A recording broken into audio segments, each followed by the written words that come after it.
Good morning and welcome to Just Talk. My name is Lenore and I am your host for this morning. Happy New Year to you all. It has been a wonderful, wonderful, wonderful opportunity for this new year that's coming up. And I just want to say to you, ladies and gentlemen, thank you for being a part of the Just Talk community. And thank you for allowing me to be a little piece of your day. And just for reference, ladies and gentlemen, I truly do apologize because I am in a new setting. I am recovering from back surgery. So if you see me stand up or move around a little bit differently, it's only because I'm trying to heal and I am trying to navigate in a new space in order for us to be successful in this plight and just, get through everything that's necessary that I wanted to get through today. And that's basically nothing. Just coming on just to get again acclimated to the new system and acclimated to this new space to make sure that I'm able to productively have this conversation with you. So for this new year, nothing under the sun has changed. Nothing um, have has been going on. I've been out of work for almost 2 months now, and I'm starting to get a little not shell shocked or anything like that, but a little anxious to get back to work and to see what that process is because I've been out of work. No, I've been home for 2 months now, and I go back in February. So candidly, ladies and gentlemen, um, just no resolutions for this year, just intentions. And I use that intentions because resolutions to me and my experience has not been great because I can set my intentions to say that, I'm going to lose weight, I'm going to go to the gym, I'm going to eat healthier, I'm going to do all of these things. But by the fifth day of the new year, by January 5th, I put the reminders in my phone and I overlooked them. So this year I said, you know what? I'm just doing intentions. My intentions for this year is to grow my fan base a little bit more. My intentions, specifically for my platforms, are to increase and give you all a better opportunity to have conversations and for us to just talk about life on life's terms. And life on life's terms for me for the past 2 months has been, a struggle because, again, I've just had back surgery, so I'm recovering and that process within itself is my body because I have some low tolerance for certain situations, especially you know uh, pharmaceutical drugs. I am allergic to almost every drug that's out there, so I have to basically go back through the old school ways and take Tylenol or Advil or anything like that to assist me with my pain management.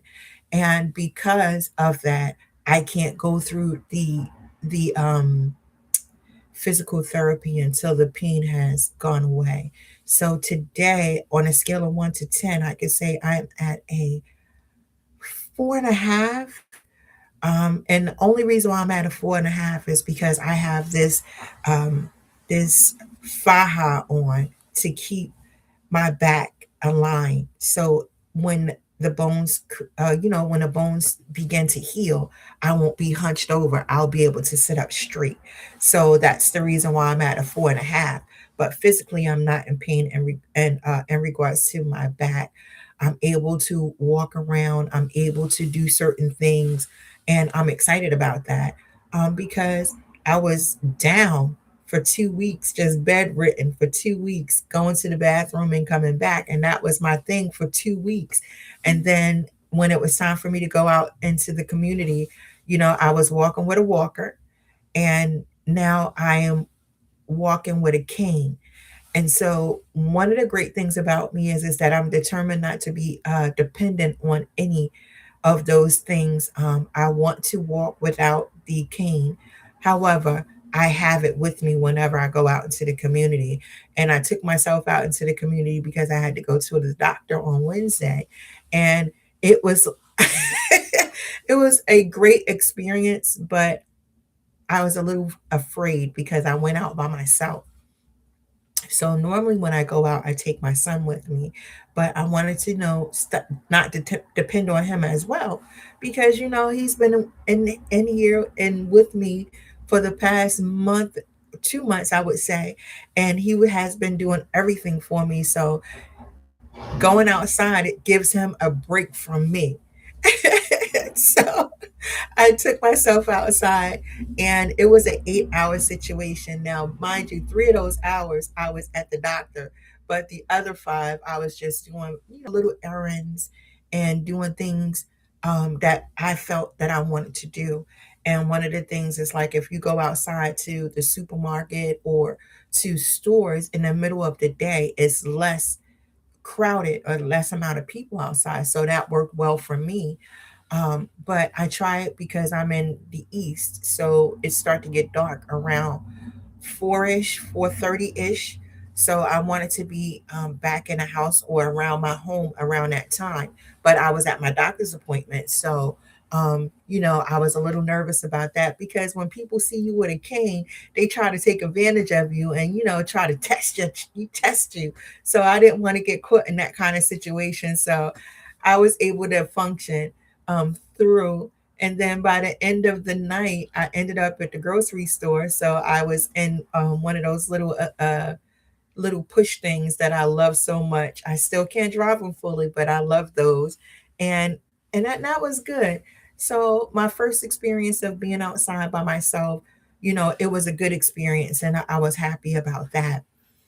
And then, if you ladies and gentlemen haven't already scheduled your appointments for this year, new cycle of things that you have to go through. And for women, if you're a woman of a certain age, or if you have a history of, certain things, make sure that you go out there and get your mammograms, which that's what I had on the other day, and go out there and start your annual appointments now, because it's the winter time. People are less likely to go out if it's snowing or anything like that. So just start getting those things in order. And again, ladies and gentlemen, if you are a woman or a male of a certain age, there are certain things that you have to take care of at this time. So make sure, ladies, your mammograms, gentlemen as well, because there are some men who do develop breast cancer. So be mindful of that as well. But going to get those annual tests and doing the things that's uncomfortable for you, because it is uncomfortable having to go and have your, I don't know how graphic that you ladies and gentlemen want this to be, but a mammogram can be very scary for some. And for me, I'm scared all the time because I go to the general one, but then I have to go back and have a second one because of the density of my breast. So it's kind of scary for me. And I say that again, don't be afraid, ladies and gentlemen, and I'm talking to myself, to go out there and get those second, follow-up appointments. Go out there if you didn't have your annual pap smear, and gynecologist and all of those things, because for me, it's important that I do these things. And if you are, I'm allergic to everything. And so I go to my first five appointments through the year is, of course, my mammogram, my breast exam, because I already was just in the hospital 2 weeks ago. I had my blood work done thoroughly, so I'll do that 6 months from now. I'll do it in June. Um, just physical, my physical therapy is going to be starting at the end of this month, which I'm looking forward to because I'm lazy. And so I want to make sure that my body is healing in an appropriate manner, because I don't want to be hunched over. And I really truly honestly, ladies and gentlemen, I want to put on a pair of heels. I may not want to put them on tomorrow, but I want to put on a pair of heels again that's over 1 inch. you know I'm a girl who has 1,000 pairs of shoes that's 3 to 4 inches tall. Now, I'm also a woman of a certain age. I'm over 50, almost 55 years old. So I'm not going to wear 4 and 5 inch heels or 3 or 4 or 5 inch heels every day. But I want to have the option or and the ability to do so. So if I'm doing that, if I'm going to physical therapy, if I'm, making sure that my body is healing appropriately, then at some point in the next 6 months, I'll be able to go ahead and put my heels back on. And if you know me, ladies and gentlemen, you should know that I have a collection of shoes. And since my issue with my back, I have another set of shoes that's just like everywhere. So I have these low flat shoes that are like the ugliest shoes ever. And so I have a whole bunch of those, and I have some boots. But I was able on Wednesday when I went to DSW on their annual sale to go ahead and buy me some shoes, a pair of boots. And I also went to Marshall's and I purchased myself a pair of shoes. And I'm just so excited because even in my wearing my low shoes or my blocked heels, I still got 9 pairs of them. So it's like I have an addiction to shoes. Hi, my name is Lenore and I'm addicted to shoes. I'm okay with that. Um, no matter what capacity that I'm in, whether I'm in heels or not, I have a lot of shoes. And so now my collection is getting even more. So I have to be careful with that. So I have to make sure that I don't get so many pairs of shoes that once I'm able to wear heels again or once I'm able to do other things, then, I don't have, uh, I'm going to have a whole bunch of them, just put it that way. And they all look almost the same. And that's just me. So, another one of my intentions that I plan for this year, 2026, is relaunching my business. And I have had my business since 2015.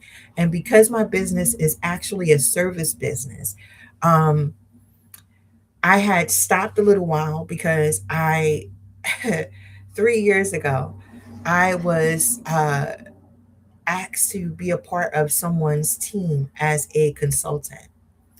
And so when I went to do that, my skills in doing my business, I just self learned, taught myself how to do a lot of the things that I have because it's a part of my structure. And I decided to make it into a business. And so that's what I did. So in 2015, I launched my business, just small, doing, local services in my town, helping churches and business owners to create and develop their businesses and to do all of the soups and nails that they didn't have time to do. And I used to do it on an ongoing basis. And so I decided to make that my business. And so that's what I still do to today. Going back 3 years ago after the pandemic, it was either like at the closing of the pandemic where people were beginning to come back out and do certain things. I had a person inquire about me, helping them with their business.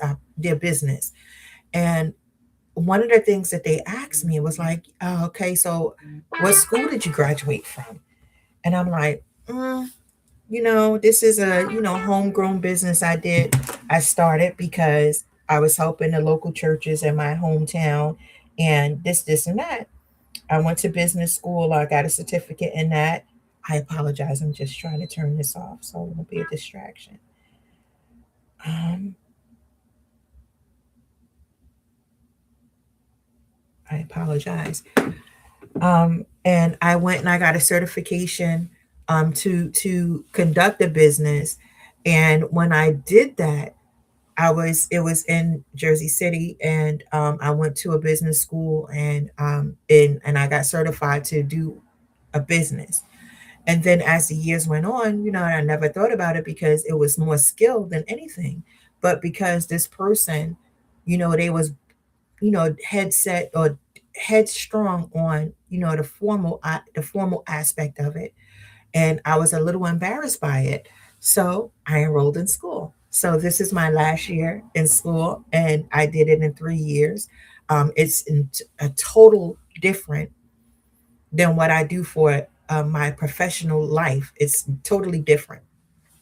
So I'm going to soon have my degree in business. And right now, it's like I'm taking 3 classes a semester to, and this is online, 100% online, and to come back out. And so the next time that I put myself out there in my business, that I'll have the formal education to go along with what I do in my skill. So it did. I was embarrassed at first, and I was insulted.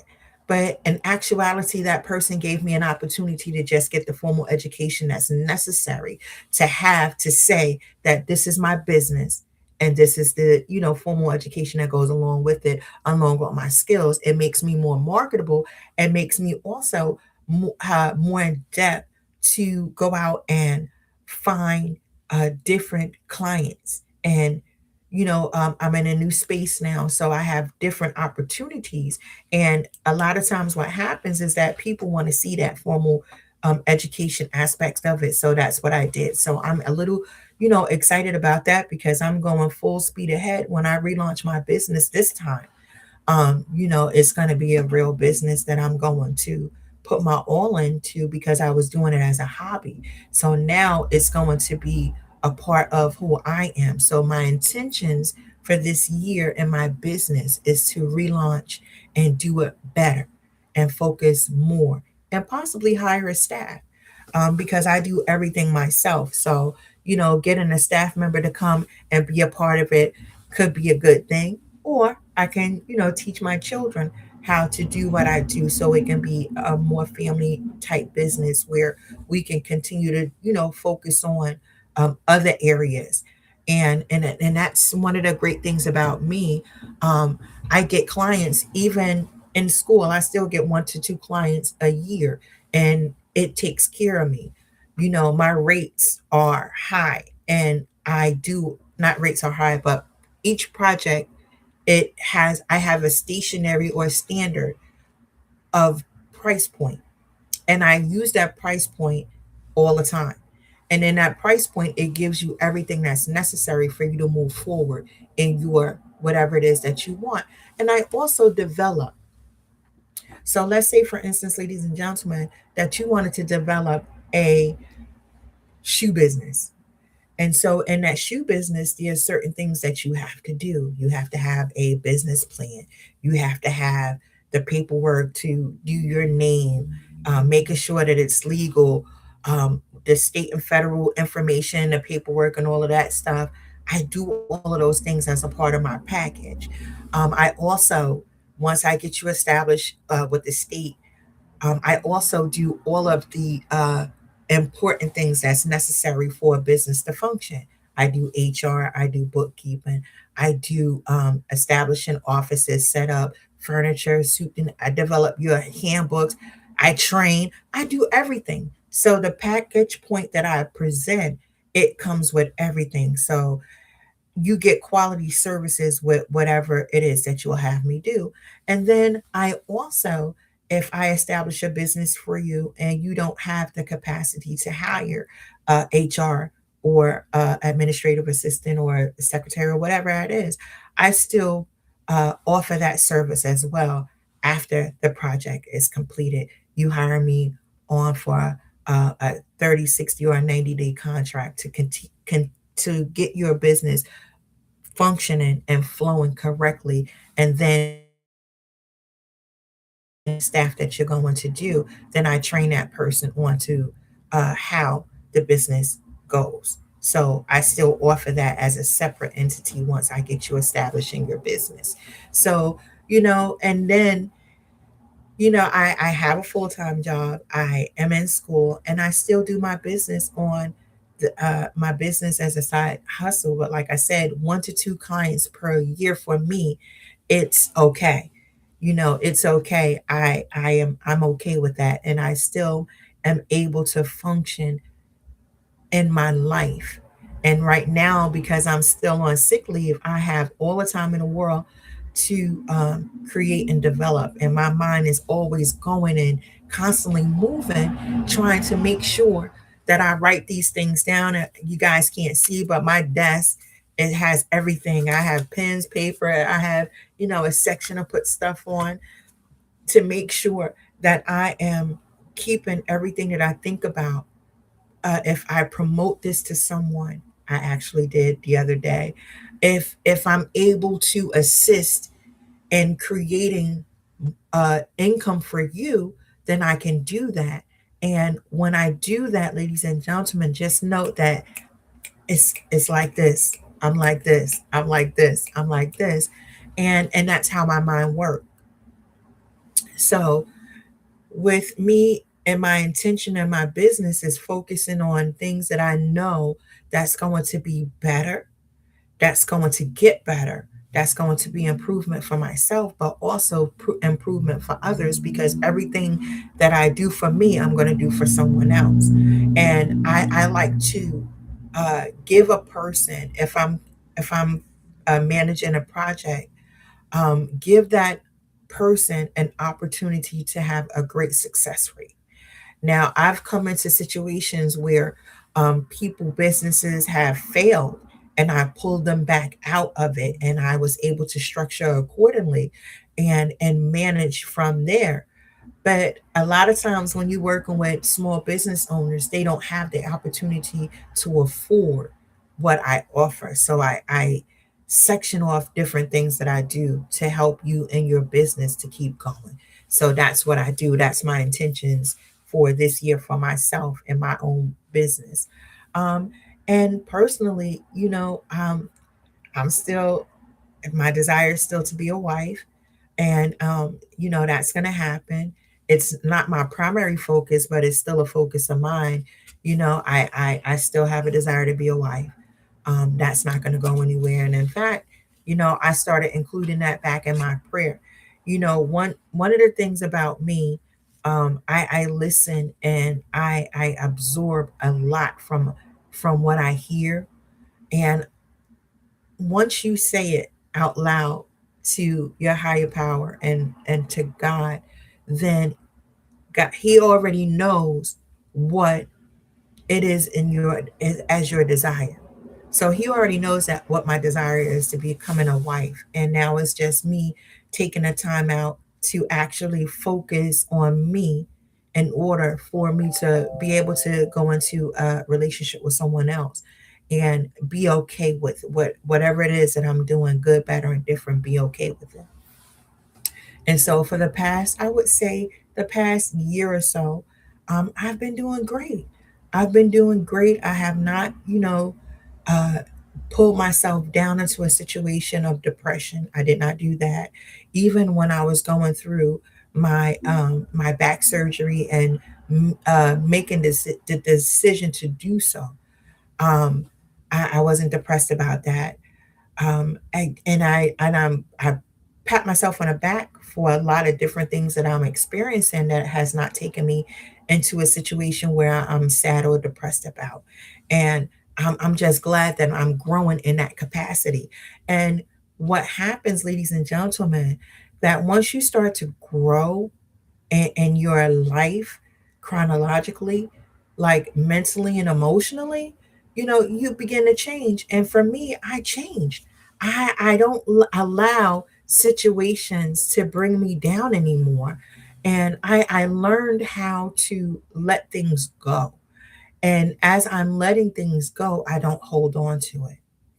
And in my past, I used to hold on to things that wasn't, worthy of me holding on to or necessary. And in this period of time that I've been reflecting on me, I came a long way. I've come so far in my ability to handle life pressures and life understandings on my own that I'm I'm grown now. I feel good about making those little changes in my life that make sure that I'm doing everything that I want to do and not being swayed or pulled in a direction that's not necessary. And and that's how I was in my past. But today I'm different. I'm grown.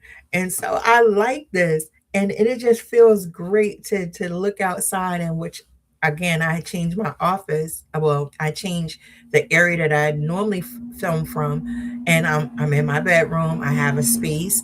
I have a window which I love. I like looking out the window and looking at the skyline, and seeing those different things that I'm seeing, and I love it. This space that I'm in right now, I'm so serene. I'm so at peace. I'm so in touch with everything that's going on inside and outside of me. Building this billionaire personality, building this self um worth, my building up my self-worth, my desires, my goals. Everything is just falling into place, but that there's some other things that come about when you think that life is life in and you're managing, and then something happens that can throw you off. That situation happened to me yesterday. I got something in the mail, and I'm not discouraged about anything.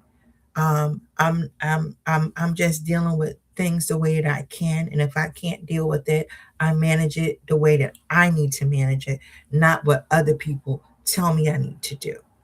So I'm excited about the process I'm taking to live my life the way I want to live it, so that I'll be the person I need to be in my family, to be the person I need to be at work and at school and at church.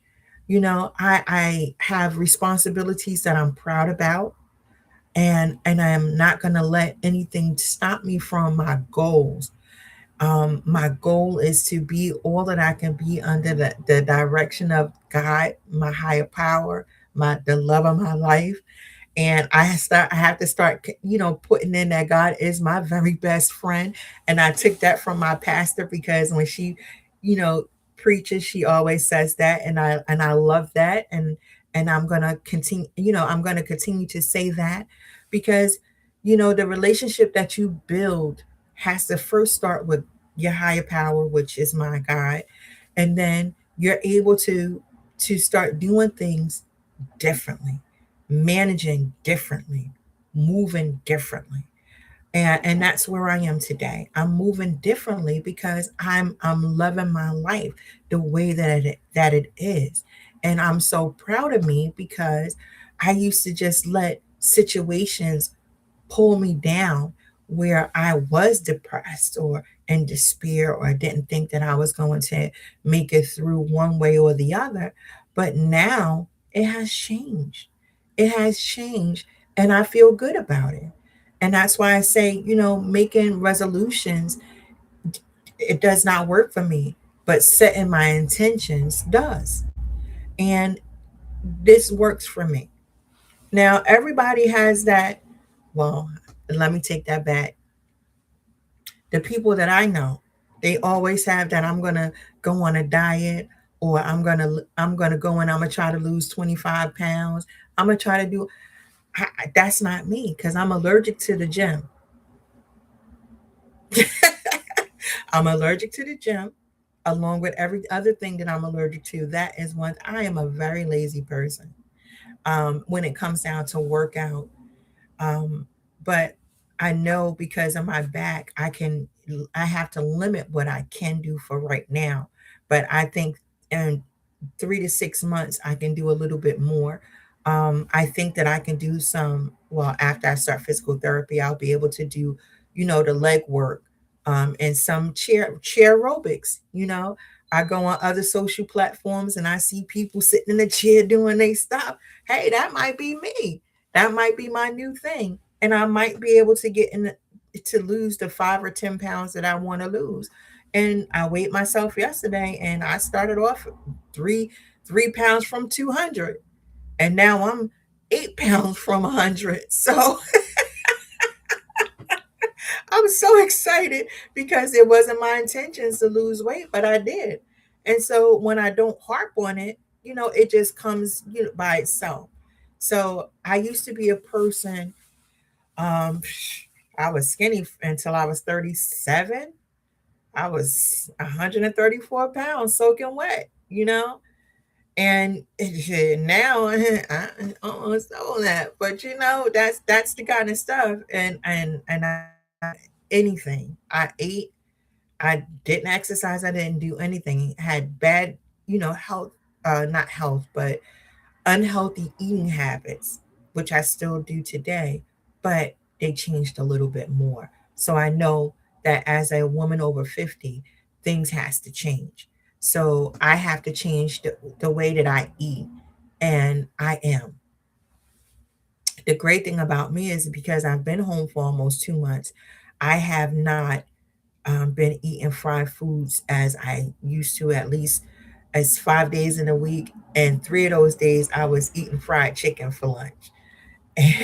So that kind of helped a little bit. And now I'm just eating it primarily maybe once a week, once or twice a week. Maybe we had on Wednesday, we had fried chicken for dinner. And then, I might have fried pork chops tomorrow. So, I mean, it works. And I don't have any restrictions when it come down to pork, beef, chicken. I eat almost anything. Um, but I do it in a manner that's going to be okay because, like I said, my children, myself, my boys just want they like when I cook for them. My boy one and boy two, those are my children. Um, and they like when I cook, so I try to make sure I cook every day for them. My the one that's with me now that takes care of me, he sometimes get breakfast, lunch, and dinner, and I often ask him every time I cook for him. I say, "Are you spoiled?" I said, "What are you gonna do when I go back to work?" And he said, "I'm just gonna cook for myself." I said, "Okay." But the other one, when he comes home from work, I always try to make sure I have dinner waiting. So, in essence, ladies and gentlemen, I'm in preparation for my spouse because I cook breakfast, lunch, and dinner. And I'm working on some of those things that I fall short on. And because I don't cook with salt, I have to be mindful that I have to use different ingredients that's going to give that um, salt taste. And so everything I do has like no salt in it. So my boys, they dousing it with salt and hot sauce and trying to put flavor in my food. So I'm getting better with that. Um, but I'm getting there. And I try my best to fry because I can't fry. That's one thing that I can't do. Um, I'm working on it, but I still can't do it. I have not mastered that part yet. So frying foods, I have to get better at it. So today, I think I'm gonna go and look for a deep fryer, and so that might help us. So let's cross your fingers on that. But I try to fry at least once a week for the kids, so my sons, so that they know that I'm trying. So when my spouse comes, he'll know that I have some weaknesses and I have some strong points. So he'll get fed every night. And I might wake up in the morning and make him his lunch to take to work while I'm making mine. But he gonna be all right. And so in full preparation, I do those things, and I know that I'm in preparation for my spouse when he comes. But a lot of other things that I had to do for myself in order for it to get my mind right. And if you, ladies and gentlemen, know me, and you probably don't know me, um, I used to focus everything based around relationship with a partner. And since that has not been, my focus has shifted because for me, and this is only me, I am a great person in a relationship. I'm the greatest in any relationship, not just romantic, but in any relationship, because I give you all 155,000% of myself all the time. And so when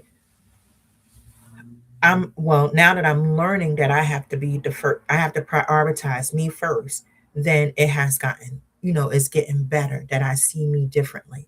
And I used to think that if I did all of the A's, B's, and C's correctly, that person would not go anywhere. But um, they went anywhere. Mm. They went places.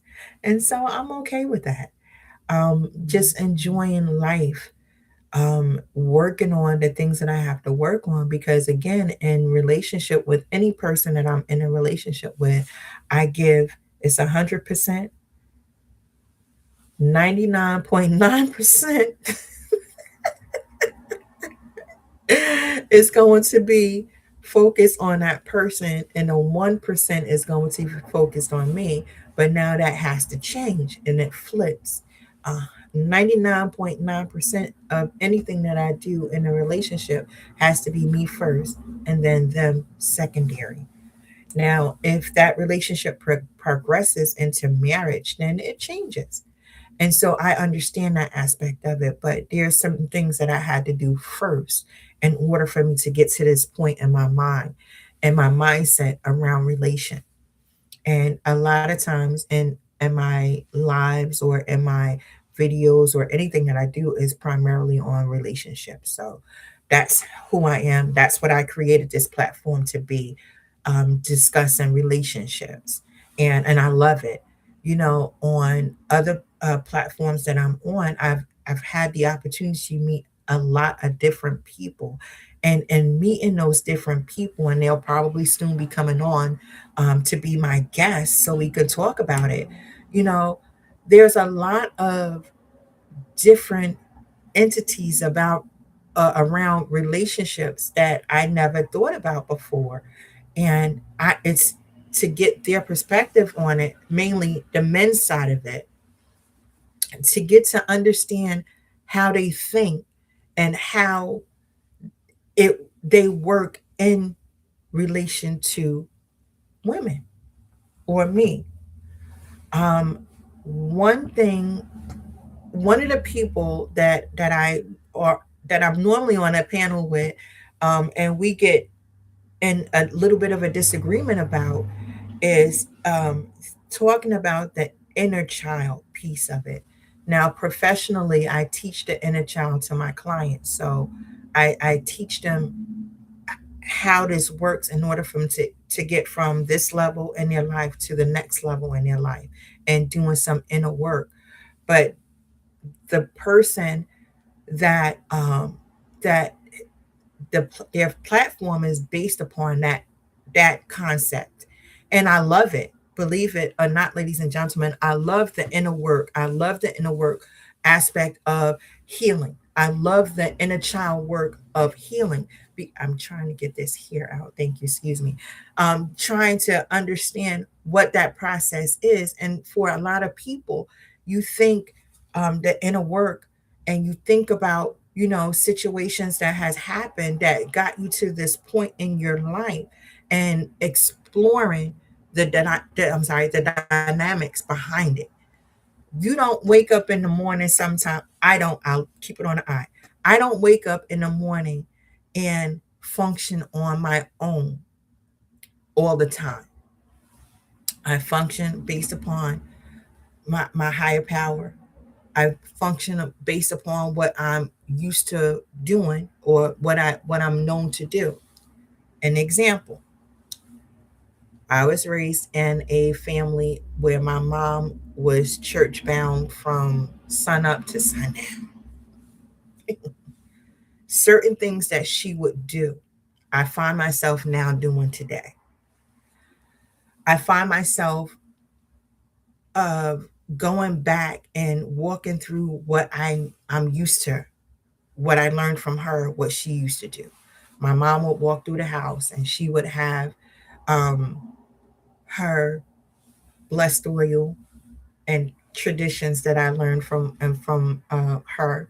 I still do, and I'll go into that in a little bit. So I find myself wake up in the morning.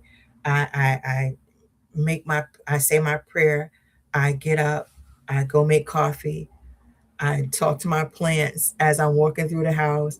And then I find myself getting my little spray bottle and I'm spraying and I'm going from room to room and I'm blessing this door, blessing that door, spraying, you know, that kind of stuff. But I got that from somewhere. It came from my mother. My mother used to do that all the time. And, you know, that stuff doesn't go anywhere. So when you're working with the inner child, those are the things that we're talking about, those um, historical things that happened back in your past, in your childhood. Now, for some people, including myself, which I had to heal from, things happened that were traumatic in my past that I worked on.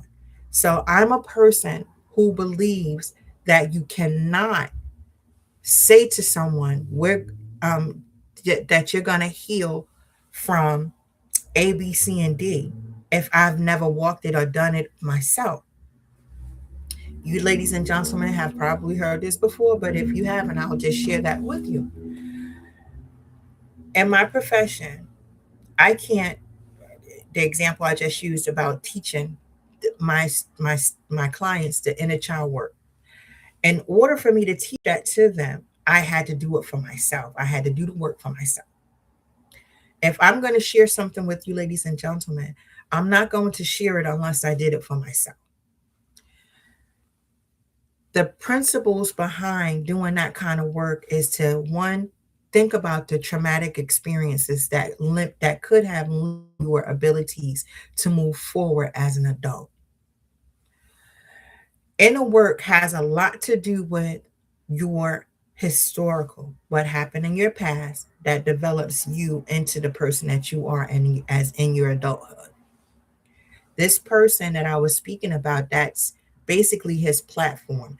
If I can get to the piece in your inner child, then maybe I can help you get to the next level in yourself and then in relationship to others. If you are a person who has never had someone say, I love you never saw it from your parents, you never was hugged or held or anything of that nature, that could be a traumatic experience as an adult. As an adult, you don't, well, I have my own issues with kissing and stuff like that, but it stemmed from my childhood.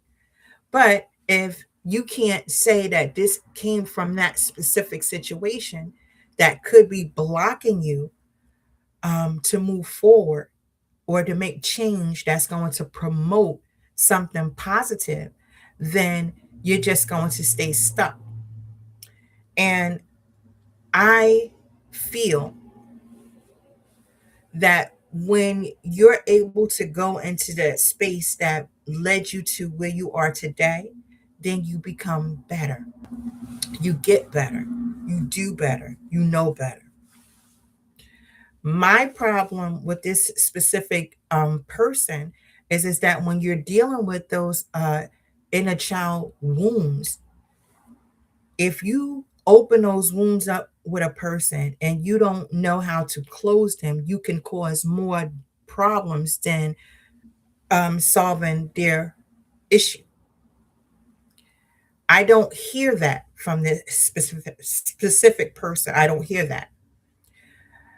And this is where our little riff comes in, because I hear him say all of these things that promotes the work of the inner child.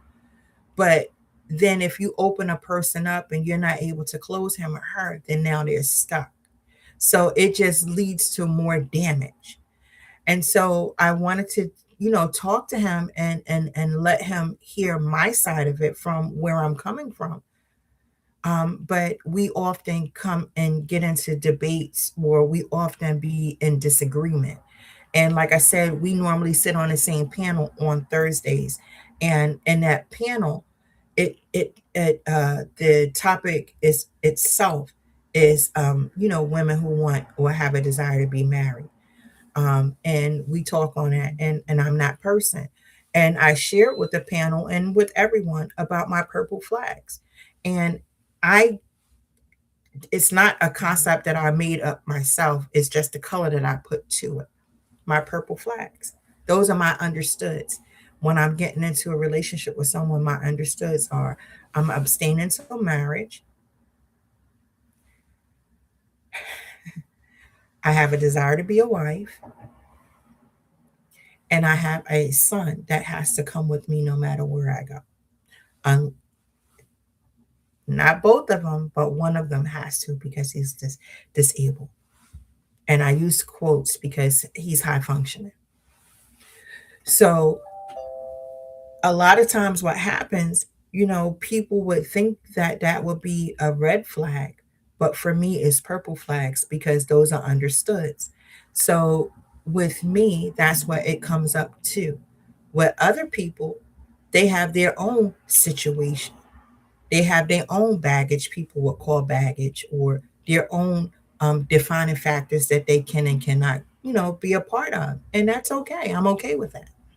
So 2 weeks ago, I was on this panel and I was listening to this person, not the person that I'm in disagreement with, but another male who says, you know, maybe you should go around places where like minds are, meaning go up to meetings that have with men and women who have disabled children, and maybe you'll find a person that's going to accept your purple flags.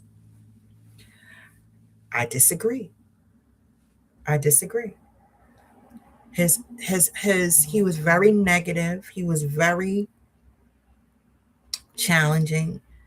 He was saying a lot of things that push my buttons, and I said it just like that. You pushing my buttons with every comment that you're making. Now, don't get me wrong, ladies and gentlemen. It's okay to disagree with anyone because we all have our own opinions about things. But when you make a statement that says, I, me, have to go to places where like minds are, I disagree with that because I don't have to go to a group or a meeting or a place with children of disabled to get a companion. I disagree with that. I think in today's society, for myself, that I can meet any person that's going to be God fearing and that's going to accept my purple flags and be okay with that. And just and vice versa, because I'm certain that he is going to come in with his own stuff that he's going to bring into the situation, and we have to talk about it. And that's what it is. So going back to the men versus women stance on relationship is what I'm talking about, and that's the piece that I want, my platform to speak about, and I want to have men to come up and talk about it, and women also. I'm not going to discriminate. I'm going to invite everybody to be a part of my platform, but I really want to get in touch with the male's perspective on the dynamics of relationship and how it affects them from their past, what they've learned from, you know, mother, father, sister, brother, that kind of stuff, your immediate family, that first core, and then secondary, because there's a different lifestyle for some people um, who go away to college than it is for people who stayed at home and went to college. I'm the person who stayed at home and went to college, but I have people who have had those experiences at college and did not make it and ended up coming back home because they were not ready. And then there's the adulthood of it.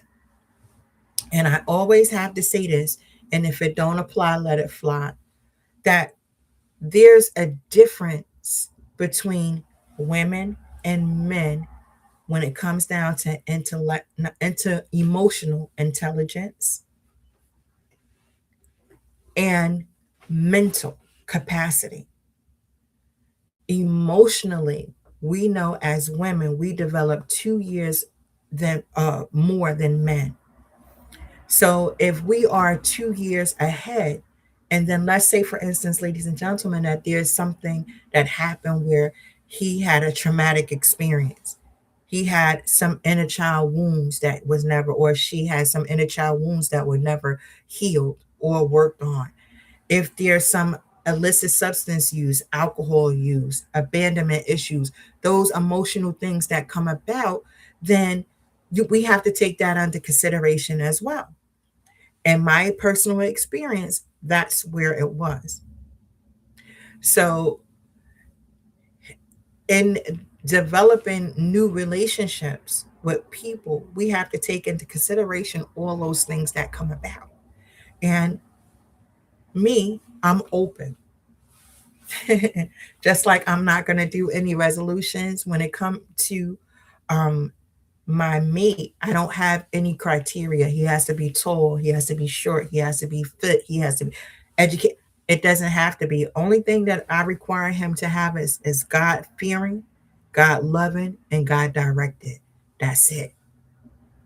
Anything else that happens is going to happen on its own. And I'm okay with that, respectfully. But to put limits on, I'm not going to speak to a person that has children. I'm not going to speak to a person that drinks or smokes or anything.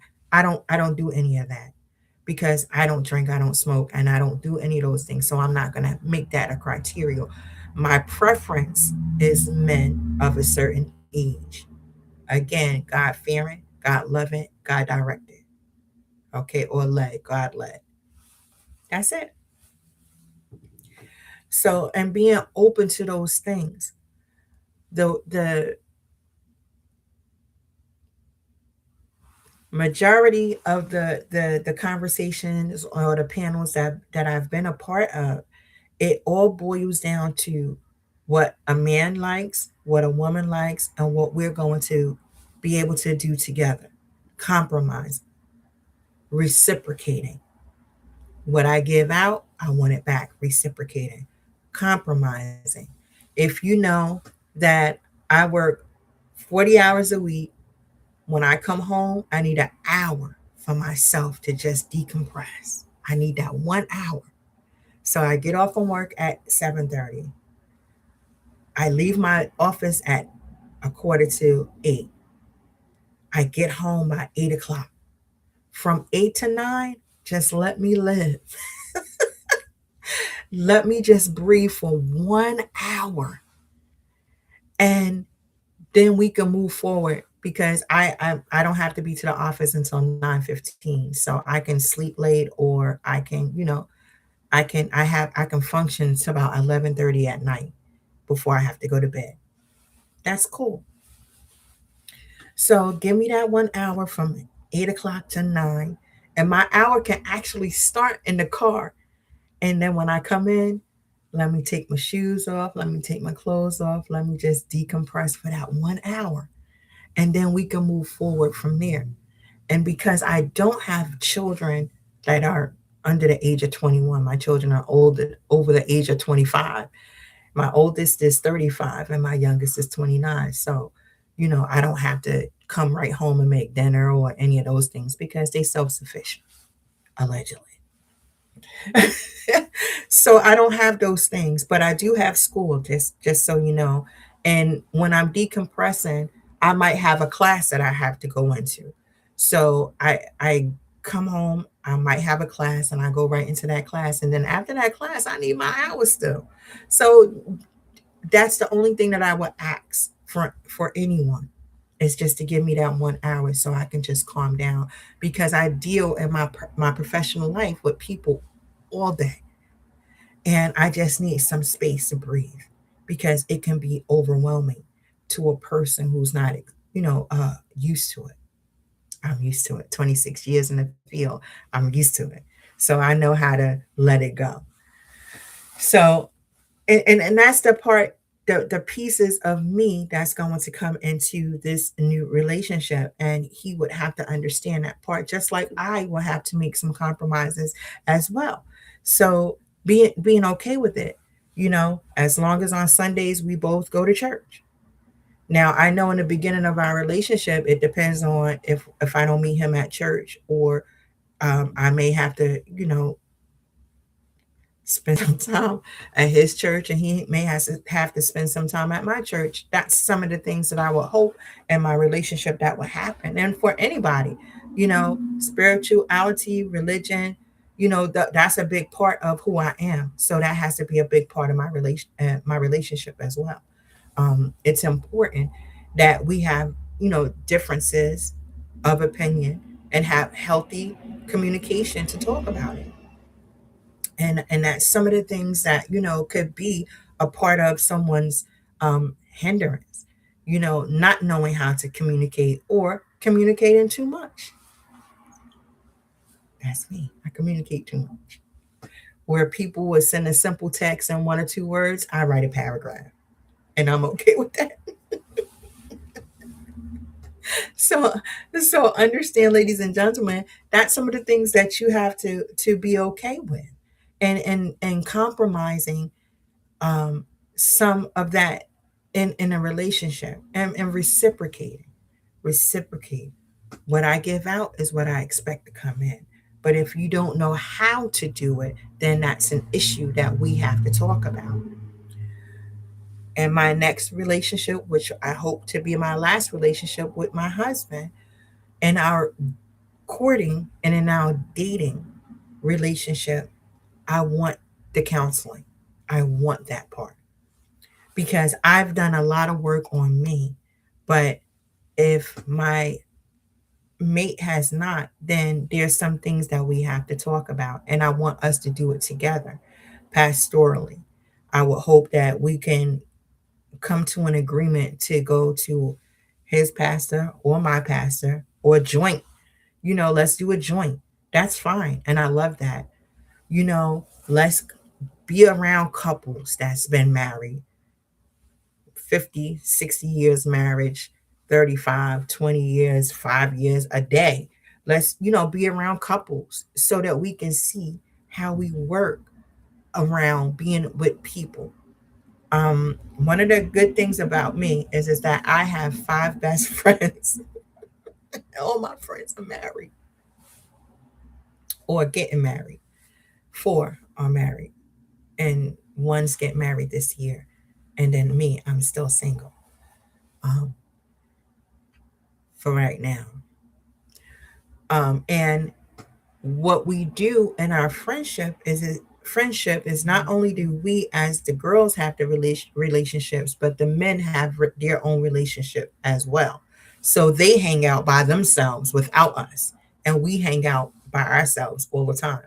But the guys do, and then we come together and do it. So in dealing with people and being with around couples is important to me. Hearing the knowledge and the wisdom that's available. Um, Not everybody is going to read a book because I like reading, and in my space I have a lot of books, audio, and I have physical books that I read, and I get my concepts from, and I learn from them as well. You know, my desire has always been to be a wife, and that's my thing. I want to be a wife. Unfortunately, I've only had 2 adult relationships in my life, and they were long-term relationships. I just ended one 2 years ago, but he and I are cordial. We're not friends.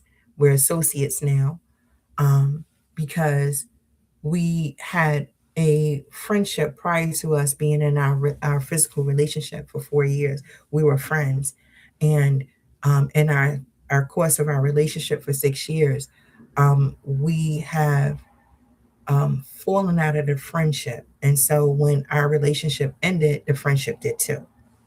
So I'm not rebuilding it with him, but I'm cordial. And as our relationship ended 2 years ago, there's certain things that I try to not reestablish the friendship because I don't think that we can ever be friends again. Because there's too many too many people involved, and those people were not pro-social in a relationship. Hold on.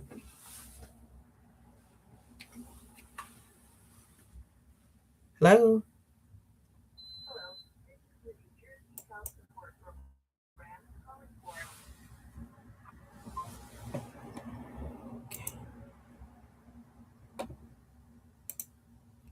I'm back. So I apologize.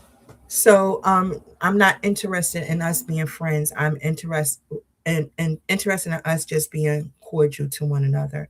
I still am in contact with him, not on a daily basis, not on a more like a monthly basis, because that's just the way it can be. And I'm okay with it. I had to get to the point that I'm at right now because we still see each other on a regular basis through church functions and stuff like that. So we have to be cordial, and I want us to be cordial.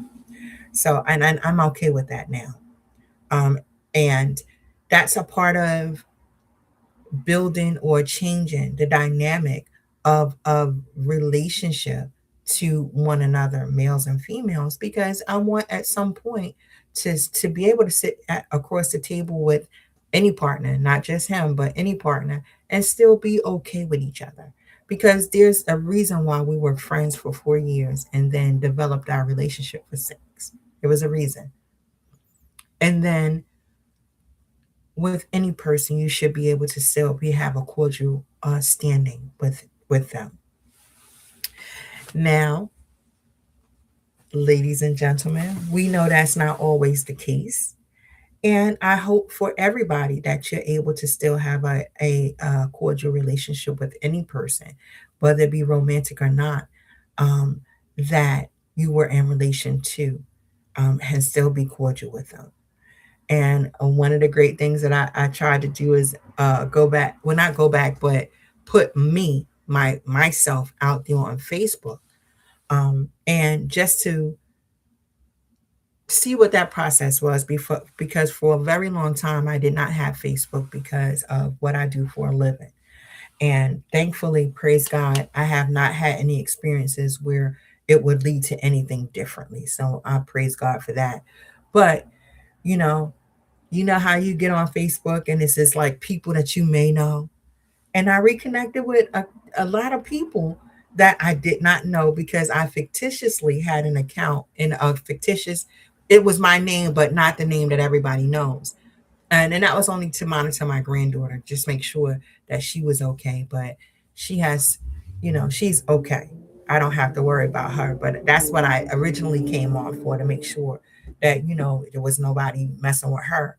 And it developed into something different, and now I utilize it to connect with old friends and connect with people that in my old hometown and things of that nature. So I use it differently, um, and I put some things up there. I like it socially, but it's an experience, so you have to be mindful. And I can share this with you because you guys are my friend, and this is a candid conversation. So I did, put that Facebook dating thing out there, and every now and again, I get those somebody like you. So I hate two things. I hate three. One, the first thing has nothing to do with what we're talking about, but when you change the shower curtains in your bathroom and hanging shower curtains is a pet. I hate doing that. I hate filling out applications. And I don't, well, it just probably go with the applications, but filling out a profile, I hate doing that too. So I filled out the profile very generically. And so I have a preference. My preference is older gentlemen. That's my preference. I just like it. Not that I didn't have a father. I had my father until I was 27 years old. It's just my preference. But when I get those little calls from that 75-year-old or that 80-year-old, it does something to me because I'm like, people are gonna be like, "Oh, she a sugar mom," or like she a sugar baby, or that kind of stuff. I think I'm a little too old to be a sugar baby, but I have a preference. My preference is older gentlemen, starting from 58 to 70. I don't care. I don't care because not all 70-year-olds are an older 70-year-old, so I don't care. But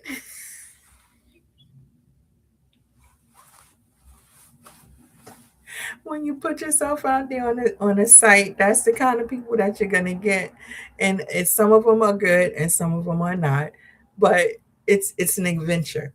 So I look at some of the wording that they say and what their criterias are and things of that nature. And a picture says a million thousand trillion words.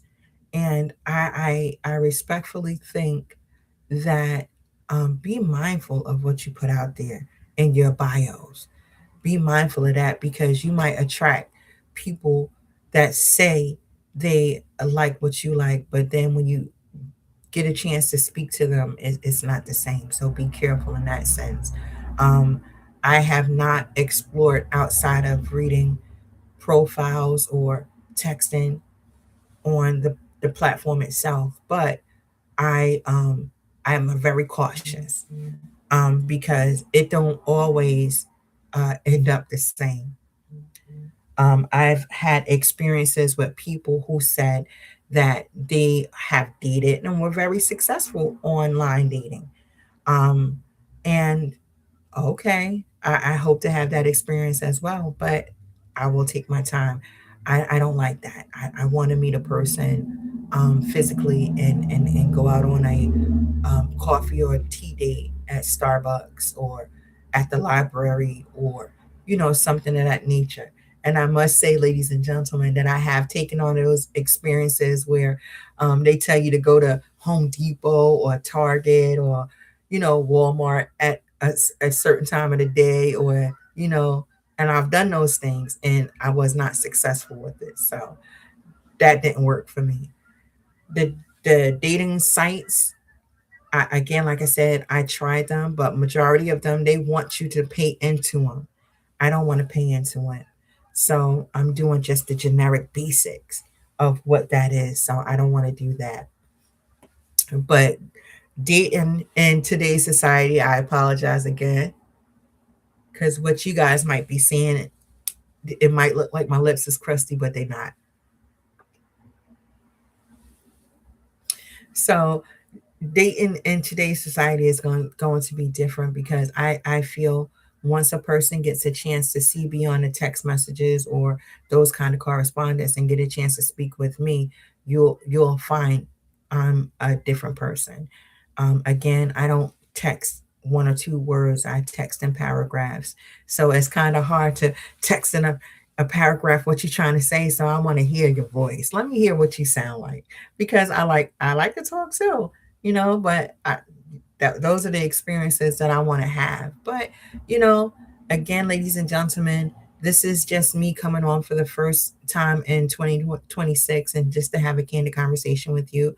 And hopefully next week I'll have a special guest or two, and we can have this great conversation in regards to developing these relationships that I strive to have and that someone else would too. And so I thank you so much for being a part of Just Talk Live, my first live for January. I'm sorry, for 2026, and it won't be the last. Try to do them every week. I will try my best, but once I go back into the office, it's probably going to change. So just be on the lookout. And thank you so much for being here. God bless you.